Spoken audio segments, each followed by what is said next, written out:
looks like me walks past you in the street? Do you think they're a mother, a refugee, or a victim of oppression? Or do you think they're a cardiologist, a barrister, or maybe your local politician?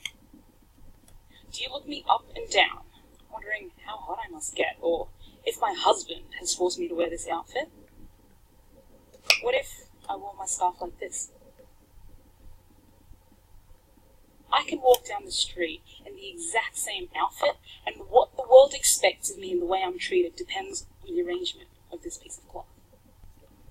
But this isn't going to be another monologue about the hijab, because Lord knows Muslim women are so much more than the piece of cloth they choose to wrap or not wrap their head in. This is about looking beyond your bias.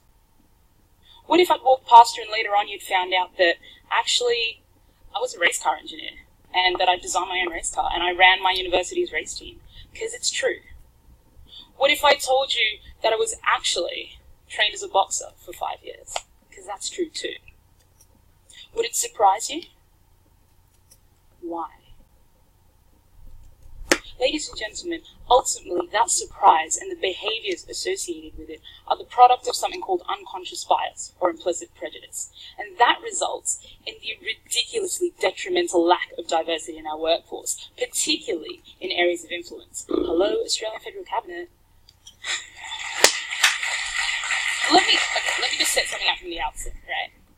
Unconscious bias is not the same as conscious discrimination. I'm not saying that in all of you there's a secret sexist or racist or just like lurking within waiting to get out, right? That's not what I'm saying. We all have our biases. They're the filters through which we see the world around us, right? I'm not accusing anyone. Bias is not an accusation. Rather, it's something that has to be identified, acknowledged, and mitigated against. Bias can be about race, it can be about gender, it can also be about class, education, disability. The fact is we all have biases against what's different to our social norms. The thing is, if we want to live in a world where the circumstances of your birth do not dictate your future, and where equal opportunity is ubiquitous, then each and every one of us has a role to play in making sure unconscious bias does not determine our lives. There's this really famous experiment in the space of unconscious bias, and that's in the space of gender, in the 1970s and 1980s.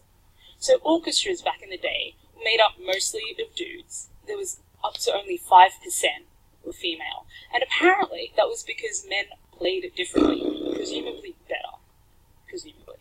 But in 1952, the Boston Symphony Orchestra started an experiment. They started blind auditions. So rather than face-to-face auditions, you would have to play behind a screen. Now, funnily enough, right, no immediate change was registered until they asked the auditioners to take their shoes off before they entered the room. Because the clickety-clack of the heels against the hardwood floors was enough to give their ladies away. Now get this. The results of the audition showed that there was a 50% increased chance a woman would progress past the preliminary stage, and it almost tripled their chances of getting in. What does that tell us? Well, unfortunately for the guys, men actually didn't play differently, but there was the perception that they did. And it was that bias that was determining their outcome. So what we're doing